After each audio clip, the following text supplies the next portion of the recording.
প্রচুর সিনেমা, প্রচুর series hit দিতে দিতে ক্লান্ত হয়ে গিয়ে এবার নীরজ পান্ডে অ্যাসিড টেস্ট করছে। উইদাউট মার্কেটিং, উইদাউট কোনো কিছুই, সেরকমভাবে কোনো হাইপ তৈরি না করেই একটার পর একটা সিনেমা সে রিলিজে দিচ্ছে। আমরা কয়েকদিন আগেই দেখেছিলাম औरों में कहा दम है, অজয় দেবগন, টপ্পু আর জিম্মি শেরগিলের। এবং এবার আমরা দেখতে পাচ্ছি সিকান্দার কা মুকদ্দর। জিম্মি যেন আস্তে আস্তে নীরজ পান্ডের পুরো ঘরের ছেলে হয়ে গেছে, কারণ নীরজ পান্ডে জীবনের সবচেয়ে বেশি ছবি বোধহয় জিম্মির সাথেই করেছে, জিম্মি শেরগিলের সাথে। কেননা তার প্রথম ছবি ওয়েনেসডে থেকে সুপার স্পেশাল 26ই হোক বা যে ছবি হোক, ঘুরে ফিরে সে জিম্মিতে এত আকৃষ্ট যে জিম্মিকে নিয়ে সে পরপর পরপর পরপর ছবি করতেও রেডি থাকে সবসময়। কিন্তু নীরজ পান্ডে মানেই নতুনত্ব। নীরজ পান্ডে স্পাই থ্রিলারের একদম, কি বলবো, স্পাই থ্রিলারের মানে ইন্ডিয়াতে স্পাই থ্রিলার জনারটা যেন রাজ অ্যান্ড ডিকে আসার আগে অব্দি শুধুমাত্র নীরজ পান্ডের কন্ট্রোলেই ছিল। কোথাও রাজ অ্যান্ড ডিকে এসে সেখানে একটুখানি ধাক্কা দিয়ে দিয়েছে নীরজ পান্ডের সাম্রাজ্যটাকে। কিন্তু তবু নীরজ পান্ডে এখনও কিন্তু সেখানে দাঁড়িয়ে রয়েছে এবং একদম এককাট্টাভাবে দাঁড়িয়ে রয়েছে। যে নীরজ পান্ডের হাত থেকে আমরা স্পেশাল অপস পেয়েছি, পাচ্ছি এবং পাবো আগামী দিনে। তো সে, এবং তার আগে তো বেবি বা নাম শাবানা, তো এক্স্যাক্টলি এগুলো তো চলছেই, রানিং সাকসেসফুলি। কিন্তু এবার যে সিনেমাটা নিয়ে এসছে সিকান্দার কা মুকদ্দর, যেটা আমরা জানি যে মুকদ্দর কা সিকান্দার বলে অমিতাভ বচ্চনের একটা বিখ্যাত সিনেমা আছে, অমিতাভ বচ্চন, বিনোদ খান্না, রাখি গুলজার। সেই সিনেমার নামটাকে উল্টে দেওয়া হয়েছে এখানে, সিকান্দার কা মুকদ্দর, যেখানে সিকান্দারের চরিত্রটা প্লে করছে অবিনাশ তিওয়ারি। এবং অবিনাশ তিওয়ারি হচ্ছে খাকিতে যে ভিলেনের রোলটা করেছিল। ভিলেনের রোলটার নামটা যেন কি ছিল, ভুলে যাচ্ছি আমি এখানে। মাতো যেন সামথিং। তো খাকি দ্য বিহার চ্যাপ্টারে যে ভিলেনের রোলটা করেছিল অবিনাশ তিওয়ারি, সে এখানে সিকান্দারের রোলটা করছে। এবং তার সাথে সাথে তমন্না ভাটিয়া রয়েছে। এবং অবশ্যই এটা একটা খুব ইন্টারেস্টিং একটা প্লট, এবং কোথাও এটা জানা যাচ্ছে যে কোথাও এটা একটা সত্য ঘটনা হলেও হতে পারে।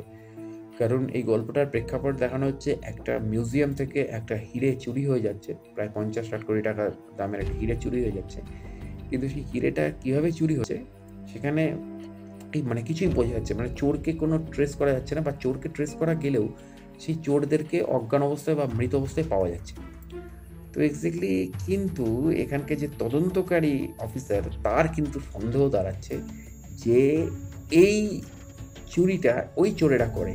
এই চুরিটা করেছে এই 3 জনের মধ্যে যে কোনো একজন। এই 3 জন বলতে ম্যানেজার বা তামান্না এবং এই সিকান্দার মানে অবিনাশ তিওয়ারির চরিত্রটা। ঘেঁটে দিলাম একটুখানি আপনাদেরকে। এবার এই ঘেঁটে দেওয়া গল্পটা, কারণ সিনেমাটার কোনো মার্কেটিং করেনি, সিনেমাটার কোনো হাইপ তোলেনি, কিন্তু সিনেমাটা আপনি যদি দেখতে বসেন শুধু নীরজ পান্ডে এবং জিম্মি শেরগিল এই দুটো নামকে ফলো করার, অবশ্যই তামান্না ভাটিয়া।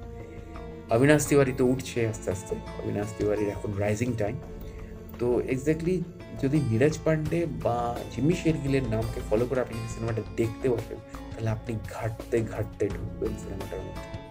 এবং প্রেডিক্টেবল, আনপ্রেডিক্টেবল, এই দুটোর মাঝখানে আপনি কোথাও যেন আটকে যাবেন। কোথাও কোনো সিনকে আপনার মনে হবে যেন একটু পরেই এই সিনটা সলভ হয়ে যাবে, কিন্তু কোথাও মনে হবে যে না, এই সিনটা সলভ হচ্ছে না। তো এক্স্যাক্টলি সেই জায়গা থেকে দাঁড়িয়ে সিকান্দার কা মুকদ্দর, যারা একটুখানি ব্যোমকেশ বক্সী দেখতে ভালোবাসেন বা ফেলুদা দেখতে ভালোবাসেন, মানে বুদ্ধির খেলা, মগজাস্ত্রের খেলা দেখতে ভালোবাসেন, তাদের জন্য আমি সাজেস্ট করব সিকান্দার কা মুকদ্দর দেখুন, কারণ এটা একটা বুদ্ধির খেলার ছবি। আর যারা নিছক এন্টারটেনমেন্ট করতে চান বা দেখতে চান, তারা না দেখলেও পারেন, কারণ ছবিটা কিন্তু খুব কমপ্লিকেটেড ছবিটা, এবং মানে খুব মজাদার ছবি, মজাদার কমপ্লিকেটেড ছবি, এবং নীরজ পান্ডের ছবি তো দেখতেই পারেন, কোনো অসুবিধা নেই। ছবিটা আমার দিক থেকে আমার খুব মনের কাছাকাছি ছবি হলো।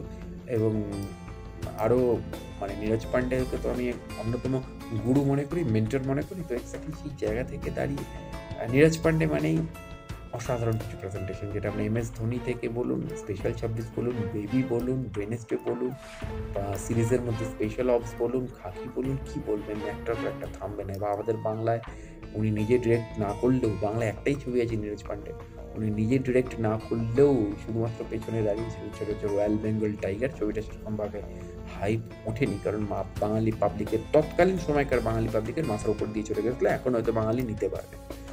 তো এক্স্যাক্টলি জুড়ে থাকুন চ্যানেলের সাথে, দেখা হচ্ছে পরের ভিডিওতে।